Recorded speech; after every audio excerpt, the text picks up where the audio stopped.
दोस्तों, मेरा नाम है तारिक खान। आज का हमारा टॉपिक है प्रीएम्बल ऑफ इंडियन कॉन्स्टिट्यूशन। दोस्तों, किसी भी सब्जेक्ट को पढ़ने से पहले we should know the essence of that particular subject. इसलिए हम आज प्रीएम्बल पढ़ेंगे because it is the introduction to the constitution of India.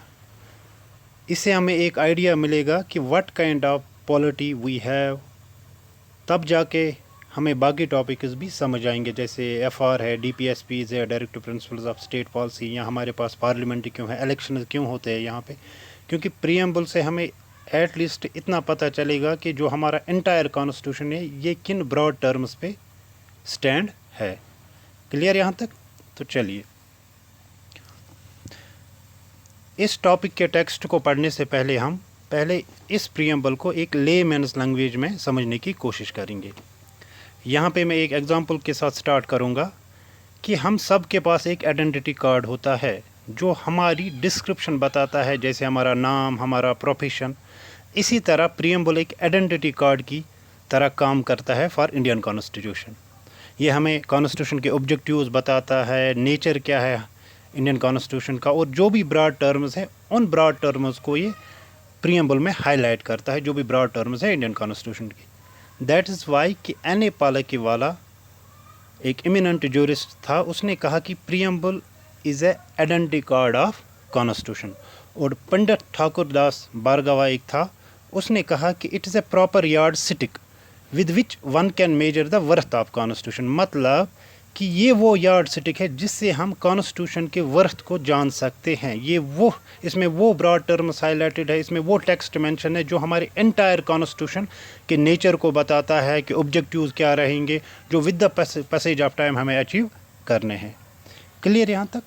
दोस्तों, ये जो मैंने सेइंग्स बताई ये एग्ज़ाम पॉइंट ऑफ व्यू से इम्पॉर्टेंट नहीं है, बट इनको डिस्कस मैंने इसलिए किया था कि आपको ईज़िली ग्रास्प कर पाओ कि बेसिक इंसाइट या बेसिक कंसेप्ट क्या है प्रीएम्बल के पीछे।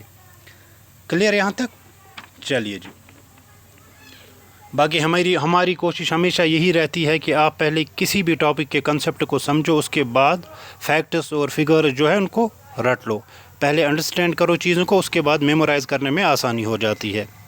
अब हम टेक्स्ट को पढ़ लेते हैं। चलिए जी, The term preamble refers to the introduction or preface to the constitution. Preface का मतलब ये होता है कि किसी भी फॉर इंस्टेंस प्रीफेस का मतलब होता है कि इंट्रोडक्शन टू द बुक, या अगर हम बात करेंगे ये जो प्रीएम्बल है ये इंट्रोडक्शन है किसका? द कॉन्स्टिट्यूशन ऑफ इंडिया का। ठीक, इट कंटेन्स द समरी और एसेंस ऑफ द कॉन्स्टिट्यूशन। इस प्रीएम्बल में ये एसेंस हमें बताता है कॉन्स्टिट्यूशन का। क्लियर यहाँ तक? एसेंस का मतलब होता है बेसिक नेचर क्या है किसी भी चीज़ का। तो प्रीएम्बल हमें क्या बताता है? It gives us the basic idea about the nature of the constitution of India. For example, car को ड्राइव करने से पहले you should know the gear, you should know the other steps of the car like gear box, steering. इसी तरीके से किसी भी चीज़ को समझने से पहले आपको उसकी एसेंस पता होनी चाहिए। ठीक, इसी तरह same is the case here. The constitution of India को समझने से पहले चाहे आप फंडामेंटल राइट्स पढ़ो, directive principles of state policies पढ़ो, पार्लियामेंट पढ़ो, ये सारी चीज़ें हमारे कॉन्स्टिट्यूशन में क्यों हैं ये आपको तब पता चलेगी जब आप प्रीएम्बल के टेक्स्ट को अच्छे से पढ़ोगे कि हमारा जो इंडियन कॉन्स्टिट्यूशन है ये किस इसमें डेमोक्रेटिक कॉन्स्टिट्यूशन है, ये क्या थियोक्रेटिक कॉन्स्टिट्यूशन है, हमारे यहाँ इलेक्शंस क्यों होते हैं। ये सारी चीज़ें आपको जो भी की पॉइंटर्स है इस प्रीएम्बल में, जो भी ब्रॉड टर्म्स हैं, उनको पढ़ने के बाद ये समझ आपको आ जाएगा। क्लियर यहाँ तक? चलिए जी, the preamble to the Indian constitution is based on the objective resolution. The preamble to the constitution of India is based on the objective resolution drafted and moved by Pandit Nehru and adopted by the constituent assembly. देखिए दोस्तों, ये जो genesis है इस preamble की, ये कहाँ से आया, ये ऑरिजिनेट कहाँ से हो गया इंडियन कॉन्स्टिट्यूशन में, ये हमने यूएसए से लिया है। बट इसकी जो जेनेसिस है इंडियन कॉन्टेक्स्ट में वो हमने ऑब्जेक्टिव रेजोल्यूशन से लिया है। ऑब्जेक्टिव रेजोल्यूशन क्या था? ये पंडित जवाहरलाल नेहरू ने मूव किया था कॉन्स्टिट्यूएंट असेंबली में, जिसने हमारी कॉन्स्टिट्यूशन को बनाया था। ऑब्जेक्टिव रेजोल्यूशन एक प्लेज था, ये एक डिक्लेरेशन थी जिसमें aspiration of the makers of constitution mention थे। क्लियर। और यही बेसिक बना किसका, प्रियम्बल का, और प्रियम्बल एसेंस एंड इंट्रोडक्शन बना किसका, हमारे कॉन्स्टिट्यूशन का। क्लियर यहाँ तक। The American constitution was the first to begin with the preamble. American constitution first constitution था जो प्रियम्बल से स्टार्ट होता है।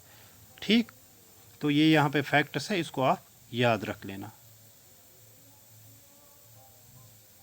एग्जाम पॉइंट ऑफ व्यू से ये इंपॉर्टेंट है। The preamble has been amended only once so far in 1976 by the 42nd Constitutional Amendment Act, which has added 3 new words. अभी तक हमने प्रियम्बल को सिर्फ एक बार अमेंड किया है, और वो कौन सा अमेंडमेंट था, 42nd अमेंडमेंट। 42nd अमेंडमेंट वो था जिस, और उस अमेंडमेंट से हमने क्या किया, हमने 3 चीज़ों को, 3 वर्ड्स को प्रियम्बल में ऐड किया, मतलब अपने कॉन्स्टिट्यूशन में ऐड किया। किनको, 3 वर्ड्स को, एक था socialist, secular and integrity. In 3 words को मैं आगे डिस्कस करूंगा। फिलहाल आप एग्जाम पॉइंट ऑफ व्यू से ये याद रखना कि 1976 में एक अमेंडमेंट हुआ, that is 42nd constitutional amendment, और उस अमेंडमेंट से प्रियम्बल में 3 वर्ड्स ऐड किए गए, that is socialist, secular and integrity. Clear यहाँ तक। चलिए जी, अब देखिए, अब हम यहाँ पे की वर्ड्स जो है प्रियम्बल के, उनको हम डिस्कस करेंगे। कीवर्ड्स क्या होते हैं, ये वो ब्रॉड टर्म्स है प्रियम्बल में on which the constitution of India stands, और इन्हीं ब्रॉड टर्म्स में हमारा जो एंटायर कॉन्स्टिट्यूशन है वो वर्क करता है। चाहे हमारे इलेक्शन हो, चाहे हमारे पास फंडामेंटल राइट्स हम इंजॉय करें, चाहे हमारे पास फंडामेंटल ड्यूटीज़ हो, चाहे DPSPs हो, तो इन्हीं ब्रॉड टर्म्स को एसेंस देने के लिए, इन्हीं ब्रॉड टर्म्स को स्टैंड रखने के लिए हमारे पास ये राइट्स अवेलेबल है। क्लियर। जैसे एक कीवर्ड है यहाँ पे सॉवरेंटी। ये क्या बताता है कि India is neither A dependency nor a dominion of any other nation but an independent state. मतलब कि इंडिया जो है ये किसी भी कंट्री पे डिपेंडेंट नहीं है, कोई भी कंट्री इसको internally as well as externally control नहीं कर सकती, ये अपने फैसले खुद ले सकती है। क्लियर। मतलब कि हमारा कॉन्स्टिट्यूशन हमें ये बताता है कि India is a free country, India has a full sovereignty to do whatever it wants to do for the security and integrity of the India। अपनी सिक्योरिटी को मेंटेन करने के लिए, अपनी इंटीग्रिटी को मेंटेन करने के लिए, अपनी एग्जिस्टेंस को मेंटेन करने के लिए India internally and externally sovereign है। क्लियर यहाँ तक। और ये जो सॉवरेंटी है, this is the sign of a independent nation. Clear. तो हमें यहाँ पे ये पता चलता है कि पहले हमारा जो इंडिया है that is a sovereign state. Clear. State is free to conduct its own affairs internally and externally, and India can acquire or cede territory। और इंडिया के पास ये इख्तियार भी है कि जब भी इसको ऐसी सर्कमस्टांसेस अराइज हो कि ये अपनी टेरिटरी किसी को दे या किसी की एक्वायर कर सकती है। क्लियर यहाँ तक। ये फैसले इंडिया खुद ले सकता है, किसी कोई भी नेशन या कोई भी ऑर्गेनाइजेशन इंडिया को डायरेक्टली और इनडायरेक्टली कंट्रोल नहीं कर सकती, internally as well as externally. ये हमारा प्रियम्बल बताता है कि India is a sovereign state. उसके बाद socialist. India is a brand of socialism is a democratic socialism। India has a brand of socialism that is democratic socialism. मतलब कि India is a socialistic country also, we have a democratic socialism, but at the same time we have a mixed economy, we don't have a communist socialism। ठीक, जिसको हम state socialism भी बोलते हैं। Mixed economy का मतलब क्या, यहाँ पे सोशलिस्ट का मतलब क्या निकलता है यहाँ पे। देखिए, the concept of socialist means that the entire economy is controlled by the state.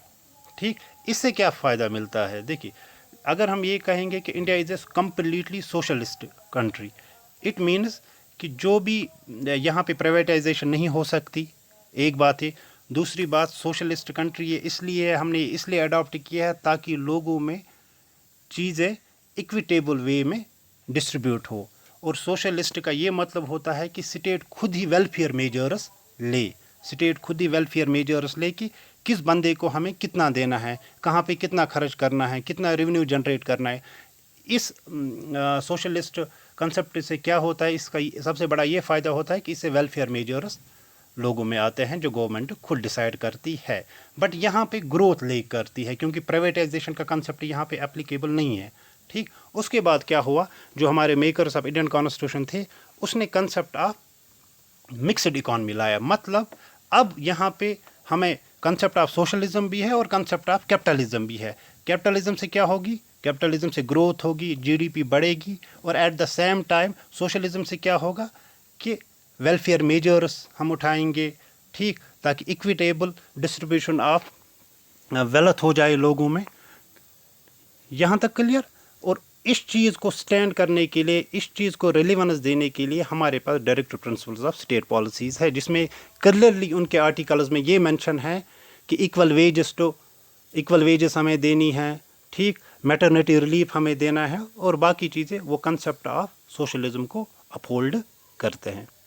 Clear यहाँ तक। तो हमें ये पता चला यहाँ पे कि India have a mixed economy and we have a democratic socialism, not communistic socialism, जहाँ पे स्टेट एंटायरली कंट्रोल करती है।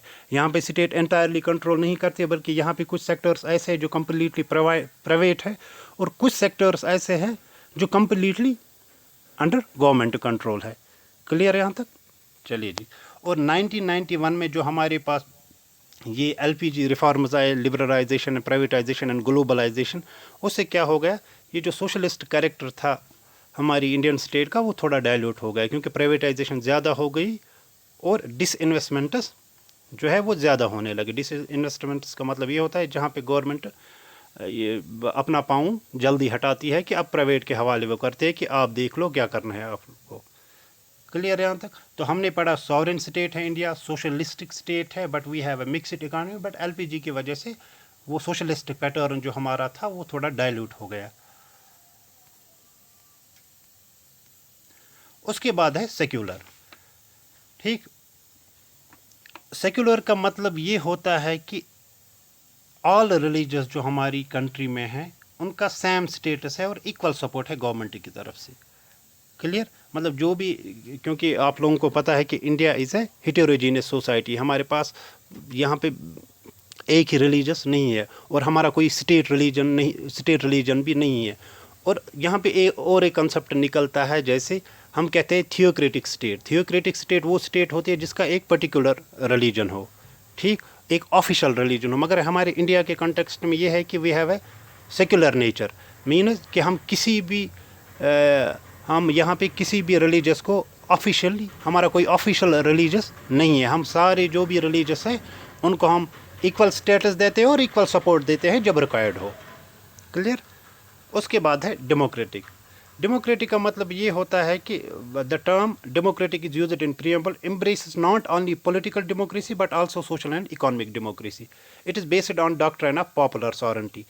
ठीक, यहाँ पे एक चीज़ आप देख लो, देखिए हमारी जो स्टेट है Indian state, that is a democratic state. यहाँ पे प्रॉपरली इलेक्शंस होते हैं। क्यों इलेक्शंस होते हैं? ताकि हम कंसेप्ट ऑफ पॉपुलर सॉवरेंटी देख ले कि लोगों का रुझान, हम देख सकें कि लोग किसको सपोर्ट करते हैं। मेजॉरिटी ऑफ द पीपल किन को सपोर्ट करते हैं, मेजॉरिटी ऑफ द पीपल किसको रूलर मानते हैं, उसी को हम यहाँ का रूलर बनाएंगे।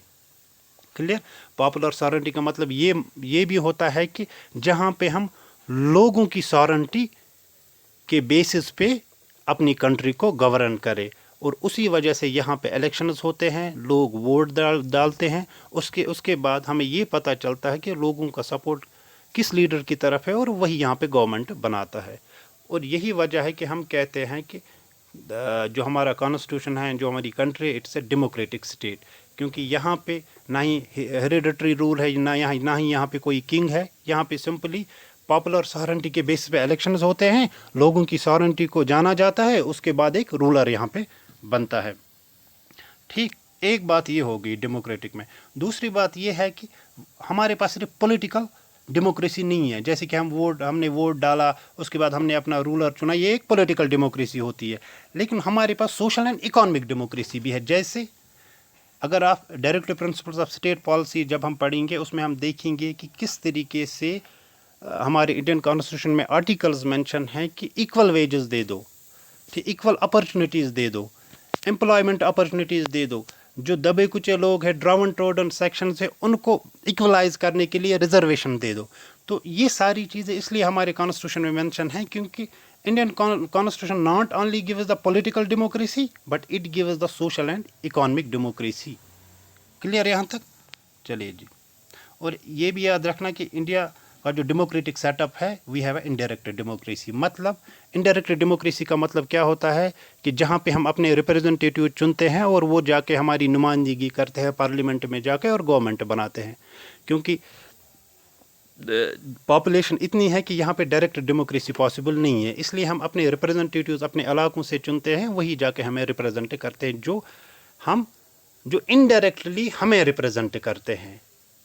ठीक, क्योंकि हम चुनते हैं उनको और वो जाके हमें रिप्रेजेंट करते हैं। That is why we have a indirect democracy. चलिए जी। Republic. The term republic in our preamble indicates that the head of the state is always elected in India, that is president. देखिए, it implies the political sovereignty lies with the people, not to a single person, and public offices are open to all, absence of privileged class. देखिए, Republic का मतलब ये होता है कि जो हमारा हेड ऑफ द स्टेट है दैट इज, हमारा हेड ऑफ द स्टेट कौन है, दैट इज प्रेसिडेंट, और हेड ऑफ द गवर्नमेंट कौन होता है, दैट इज प्राइम मिनिस्टर। और जो हमारा हेड ऑफ द स्टेट है दैट इज प्रेसिडेंट, इसको हम फिक्स टर्म के लिए चुनते हैं, ताकि ये इम्प्लाई क्या करता है, ये हमें किस चीज़ का रिमाइंडर देता है कि इंडिया के कॉन्स्टिट्यूशन में पब्लिक ऑफिस हर एक के लिए खुले हैं। ये एक ही बंदा किंग की तरह हेरिडिटरी इस ऑफिस को एक्वायर नहीं कर सकता है लाइफ टाइम। हर एक को अपॉर्चुनिटी मिलेगी कि वो पब्लिक ऑफिस को ग्रैब करे, या प्रेसिडेंट जो हम चुनते हैं ये हमें ये सिंबलाइज करता है, अगर हम प्रेसिडेंट को फिक्स टर्म के लिए चुनते हैं ये भी सिंबलाइज करता है कि इंडिया के कॉन्स्टिट्यूशन में हेरिडिटरी कोई भी बंदा लाइफ टाइम एक पोस्ट को एक्वायर नहीं कर सकता है, हर एक को मौका मिलेगा।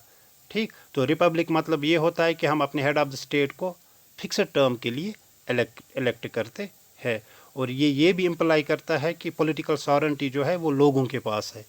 ठीक, वो एक सिंगल पर्सन के पास नहीं है कि वो हमेशा के लिए ऑफिस को एक्वायर कर सके। क्लियर? उसके बाद है कंसेप्ट ऑफ जस्टिस। देखिए, the term justice is in the preamble embraces three distinct forms, that is social, economic and political, secured through fundamental rights DPSPs. Clear? मतलब जस्टिस जो है ये हमारे कॉन्स्टिट्यूशन में डिफरेंट प्रोविजन्स के थ्रू हम ये एक्वायर करते हैं। देखिए, अगर हम फंडामेंटल राइट्स की बात करेंगे तो उसमें हमें पॉलिटिकल जस्टिस मिलता है। ठीक, और अगर हम सोशो इकोनॉमिक जस्टिस की बात करेंगे तो वो DPSPs के थ्रू हमें मिलता है। दोस्तों, एक चीज़ याद रखना, ये जो फंडामेंटल राइट्स और DPSPs है ना, direct principle of state policy, ये one of the most important topics है किसी भी एग्जाम पॉइंट ऑफ व्यू से, क्योंकि यही वो दो पार्ट्स है जो ओवरऑल हमें ये आइडिया देते हैं कि the nature of Indian state है क्या। चलिए जी। उसके बाद है liberty. Liberty it implies the absence of restraints on the activities of individuals. First, providing opportunities for the development of individual personalities. It is ensured through FRS. देखिए, liberty का मतलब ये होता है कि that you should have a certain rights, you should have a certain freedoms to do whatever you want to do, except when it is a threat to the unity, sovereignty and integrity of India. मतलब कि हर एक बंदे के पास ये हक है कि वो अपनी फ्रीडम उसको एक्सप्रेस करे, उसके पास ये लिबर्टी है कि वो कोई भी प्रोफेशन चूज़ करे, उसके पास ये फ्रीडम है कि वहीं कहीं पे भी पढ़ सके, उसके पास ये फ्रीडम है कि वो कुछ भी खाए, उसके पास ये फ्रीडम है वो कहीं पे भी मूव करे, उसके पास ये फ्रीडम है कि वो अपने आइडियाज़ को एक्सप्रेस करे किसी भी मीडियम से। बट अगर ये आपकी लिबर्टी या फॉर इंस्टेंस आपकी फ्रीडम अगर ये किसी बंदे को नुकसान पहुंचाती है या सॉवरेंटी या सिक्योरिटी ऑफ इंडिया को थ्रेट पहुंचाती है, उस टाइम ये रिस्ट्रिक्ट हो सकती है। बट ओवरऑल आपके पास लिबर्टी है जो आप इंजॉय कर सकते हो, और आपको फंडामेंटल राइट्स ने भी बहुत सारे ऐसे राइट्स दिए हैं जो आप इंजॉय कर सकते हो, जैसे freedom of speech and expression है, राइट टू इक्वलिटी है, राइट टू रिलीजन है। और उन राइट्स को अगर आप और उन राइट्स की वायलेशन अगर आपकी होती है तो आप डायरेक्टली सुप्रीम कोर्ट या हाई कोर्ट जा सकते हो उनको जस्टिफाई करने के लिए या उनको एक्वायर करने के लिए। क्लियर यहाँ तक? तो हम ये कह सकते हैं अभी तक जो हमने पढ़ा, that is Indian constitution is based on sovereignty, हमारे पास सिक्योरिटी, हमारे पास सॉवरेंटी है, हमारे पास सोशलिस्टिक पैटर्न ऑफ सोसाइटी है, now we have a mixed economy, हमारे पास लिबर्टी है, हमारे पास इक्वलिटी है, हमारे पास जस्टिस है। उसके बाद है the concept of equality. Equality means the absence of special privileges to any section of the society and the provision of adequate opportunities for all the individuals without any discrimination। देखिए, equality का मतलब दोस्तों ये नहीं होता है कि everyone should be treated equal। For instance यहाँ पे अगर हम छोटी सी एग्जांपल लें कि Jammu and Kashmir service selection board यहाँ पे रिक्रूटमेंट नोटिफिकेशन निकालती है और उस पर एक सर्टेन एज बार होता है कि यहाँ तक जो कैंडिडेट्स है वो अप्लाई कर सकते हैं, रेस्ट नहीं कर सकते हैं। इसका मतलब यहाँ पे कंसेप्ट ऑफ इक्वलिटी वायलेट हुआ नहीं, क्योंकि इक्वलिटी का मतलब ये होता है that equal should be treated equally and unequal should be treated unequally. मतलब अगर हम एक पर्टिकुलर क्लास लेंगे, फॉर इंस्टेंस यहाँ पे अभी Jammu and Kashmir service selection board ने नोटिफिकेशन निकाली SI की, सब इंस्पेक्टर पुलिस की, तो उसमें एक एज बार रखा गया up to 30 for open merit. ठीक, उस 30 तक जो भी कैंडिडेट्स आएंगे वो एक पर्टिकुलर क्लास से बिलोंग करते हैं, एक पर्टिकुलर एज ग्रुप से बिलोंग करते हैं। क्लियर यहाँ तक? अगर उनमें डिस्क्रिमिनेशन होगी किसी भी तरीके से, चाहे एग्ज़ाम में, चाहे फॉर इंस्टेंस फिज़िकल में या मेडिकल में, तो वो इक्वलिटी की वहाँ पे हम कहेंगे कि इक्वलिटी का मर्डर हो गया। वहाँ पे हम ये कहेंगे कि आपकी इक्वलिटी वायलेट हो गई, आपका राइट वायलेट हो गया। ठीक, बट अगर वो स्मूथली चले कि आप एक जो भी 30 तक आते हैं यूनिफॉर्मिटी में उनका एग्ज़ाम हो जाए, विदाउट एनी डिस्क्रिमिनेशन उनका मेडिकल हो जाए, उनका फिज़िकल टेस्ट हो जाए, तब आपकी इक्वलिटी मेंटेन है। रेस्ट जो कैंडिडेट्स है वो अप्लाई नहीं कर सकते हैं, उनके लिए अलग प्रोविजन्स है। क्लियर यहाँ तक? तो यहाँ पे इसलिए हम ये कह सकते हैं कि इक्वलिटी का मतलब ये होता है कि equal should be treated equally and unequal should be treated unequally. मतलब जो इक्वल्स है, एक पर्टिकुलर क्लास से बिलोंग करते हैं, उनको आप उसी तरीके से ट्रीट करो, उनमें कोई डिस्क्रिमिनेशन मत करो, और जो रेस्ट है उनको उस तरीके से ट्रीट करो जो उनका अपना क्लास है। क्लियर यहाँ तक? ठीक, तो इक्वलिटी का मतलब क्या होता है? एक स्पेशल प्रिविलेज किसी सेक्शन के पास नहीं होना चाहिए, and the provision of adequate opportunities हर एक के पास होनी चाहिए विदाउट एनी डिस्क्रिमिनेशन। देखिए, इक्वलिटी एक इतना बड़ा कंसेप्ट है, अगर हम इसको डिस्कस करेंगे तो ये लेक्चर इसी में जाएगा। आप सिर्फ इतना समझो कि इक्वलिटी का मतलब ये होता है कि equal should be treated equally and unequal should be treated unequally. एक बात ही, दूसरी बात यह है कि इक्वलिटी, ये जो हमने यहाँ पे पढ़ी कि स्पेशल प्रिविलेजेस किसी बंदे के पास नहीं होने चाहिए, हर एक को इक्वली ट्रीट करना चाहिए। यहाँ पे कुछ एक्सेप्शंस है, जैसे हम प्रेसिडेंट ऑफ इंडिया है उसके लिए एक स्पेशल इम्यूनिटीज़ होती है। ठीक, या MP जो हमारे पास है उनके पास एक स्पेशल इम्यूनिटीज़ है, तो यहाँ पे कुछ एक्सेप्शंस होते हैं। रेस्ट इक्वलिटी वही है जो मैंने आपको बताया। उसके बाद है fraternity. It implies a sense of brotherhood, मतलब a sense of brotherhood or unity. Constitution promotes this feeling of fraternity by system of single citizenship and Article 51A, that is fundamental duties. मतलब ये हमें ये imply करता है कि जो भी हमारी इंडिया की हिटेरोजेनियस सोसाइटी है, जिसमें हर रंग के लोग रहते हैं, डिफरेंट लैंग्वेजेस है, डिफरेंट रिलीजन्स है, they should have a sense of brotherhood. Communal riots नहीं होनी चाहिए। और कॉन्स्टिट्यूशन इसको किस तरीके से मेंटेन करता है? हमारे पास एक ही सिटीजनशिप है, clear, that is citizenship of India, किसी के पास दो सिटीजनशिप नहीं है। और दूसरा जो आर्टिकल 51A है फंडामेंटल ड्यूटीज़, उसमें हमें ये वो ड्यूटीज़ बताता है कि आप यूनिटी मेंटेन करो, इंटीग्रिटी मेंटेन करो, ताकि ये जो भी कम्युनल राइट्स होते हैं या आप किसी को रंग के बेस पे या प्रोफेशन के बेस पे उसको डिस्क्रिमिनेट मत करो। इससे क्या होगा, इस फ्रैटर्निटी के कंसेप्ट से या इन फंडामेंटल ड्यूटीज़ से या ये जो सिंगल सिटीजनशिप है, इससे ये होगा कि डिग्निटी ऑफ इंडिविजुअल मेंटेन रहेगी और यूनिटी हमारे नेशन में रहेगी। उसके बाद हम देखते हैं दोस्तों सिग्निफिकेंस क्या है प्रीएम्बल के। देखिए, ये एक बेसिक फिलॉसफी है, इसमें वो फंडामेंटल वैल्यूज़ है जो हमें कॉन्स्टिट्यूशन के ब्रॉड टर्म्स को बता देती है। ठीक, आप ये कैसे, ये बेसिक फिलॉसफी और फंडामेंटल वैल्यूज़ ऑफ कॉन्स्टिट्यूशन हमें बताती है ये, और ये सोल ऑफ कॉन्स्टिट्यूशन है, क्योंकि ये हमें उन चीज़ों से रूबरू कराती है, उन चीज़ों को हम उन चीज़ों का रिमाइंडर हमें देती है जिन चीज़ों पे हमारा एंटायर इंडियन कॉन्स्टिट्यूशन बेसिस है। उसके बाद है दोस्तों कंपोनेंट्स या इंग्रेडिएंट्स हम बोलते हैं। कंपोनेंट्स या इंग्रेडिएंट्स ऑफ प्रीएम्बल का क्या मतलब ये होता है? इसका मतलब दोस्तों ये होता है कि what makes our constitution and on what components on our constitution works and stands. Clear?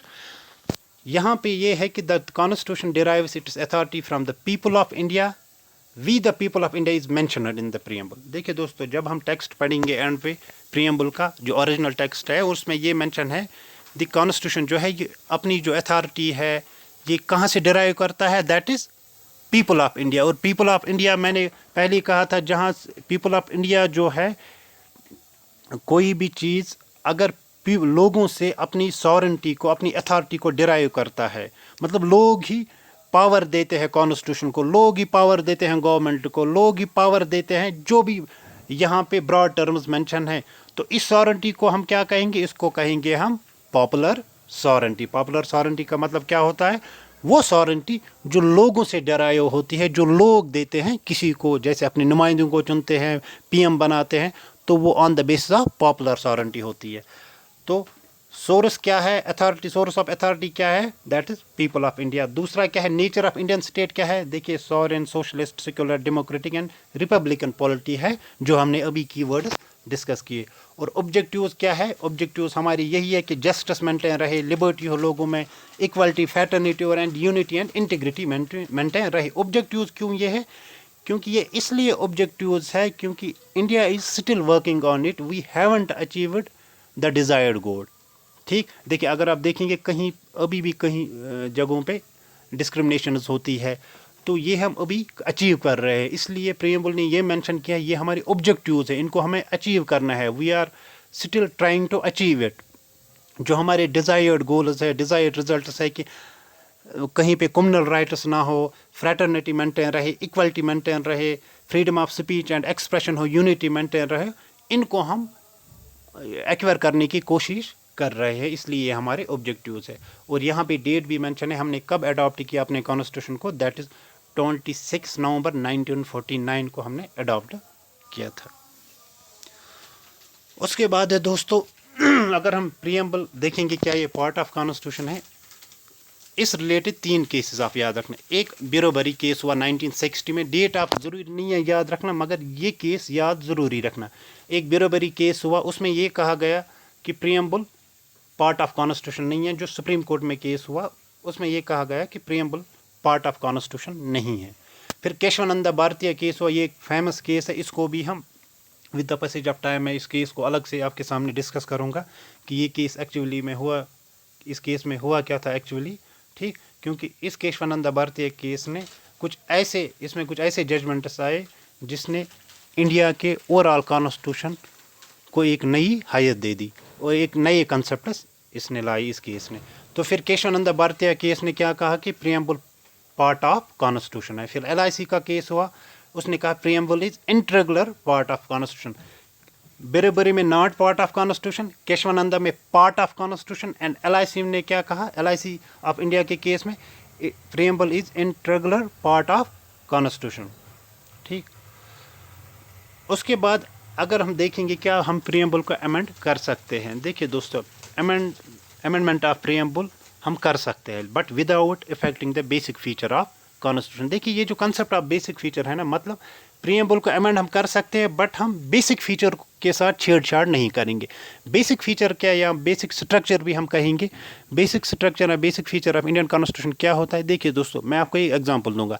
अगर आप एक ह्यूमन बॉडी को लोगे, उसमें अगर हम बेसिक स्ट्रक्चर की बात करेंगे, जैसे हार्ट है, ठीक, जैसे हेड है, ठीक, जैसे इसी तरह जो भी विटल ऑर्गन्स है एक ह्यूमन बॉडी के, अगर हम उनको हटाएंगे तो वो ह्यूमन बॉडी कोलैप्स हो सकती है, वो ज़िंदा नहीं रह सकता। Same is the case with Indian constitution. जो इसमें विटल पार्ट्स है, मतलब जिन पे इंडिया का कॉन्स्टिट्यूशन स्टैंड है, जिन पे इंडिया का इंटायर कंट्री जो इंडिया की इंटायर पॉलिटी जो स्टैंड है, उनको हम नहीं छेड़छाड़ कर सकते, ना ही उनको निकाल सकते। जैसे फंडामेंटल राइट्स है, यहाँ पे इलेक्शंस होते हैं, ठीक, यहाँ का पार्लियामेंट है, इनके साथ हम छेड़छाड़ नहीं कर सकते हैं। बाकी हम इन अ कंस्ट्रक्टिव वे हम इसमें ऐड कर सकते हैं। रिसेंटली एक बिल आई शायद नवंबर में ही, जिसमें ये कहा गया है कि प्रीएम्बल को शायद और अमेंड कर सकते हैं हम, मगर उसमें बेसिक स्ट्रक्चर के साथ छेड़छाड़ नहीं की गई है, क्योंकि वो यहाँ पे अलो नहीं है। आप बेसिक स्ट्रक्चर को अमेंड नहीं कर सकते हो, ना ही छेड़ सकते हो।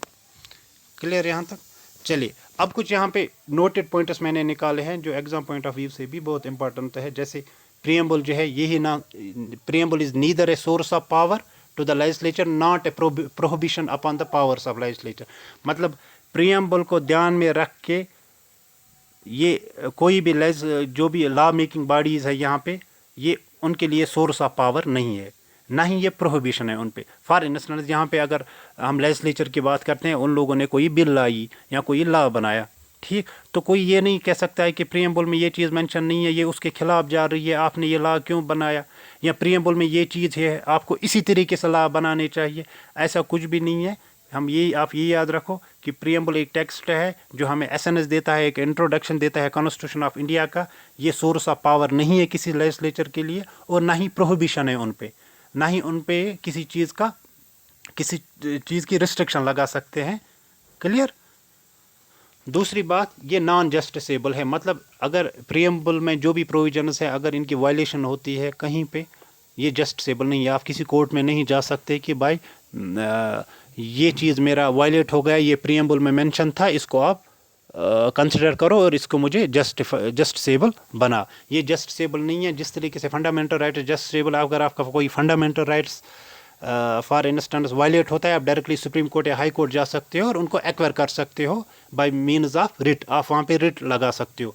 बट यहाँ पे ये नहीं है। प्रीएम्बल में जो भी पॉइंट्स मेंशन है, अगर ये वायलेट होते हैं, आप ये नहीं कह सकते कि इसको जस्टिसेबल बनाओ। ये नॉन जस्टिसेबल है। और प्रीएम्बल को हमने कहाँ से लिया था? That is from USA.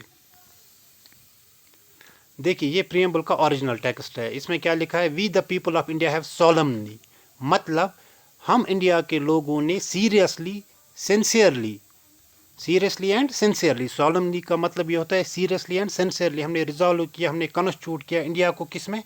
Sovereign, socialist, secular, democratic republic में। And to secure to all it is citizen just socio economic and political liberty of thought, expression, belief, faith and worship, equality of status and of opportunity, and to promote among them all fraternity and assuring the dignity of individual and unity and integrity of the nation. In our Constituent Assembly, this 26th of November 1949, do hereby adopt, enact and give to ourselves this Constitution. ये text को याद रखने की आपको ज़रूरत नहीं है, but ये जो इसमें मेंशन है जस्ट लिबर्टी, ये हमने ऑलरेडी डिस्कस किए हैं। ठीक, तो आज के लिए इतना ही। तब तक के लिए टेक केयर, स्टे ब्लेस्ड।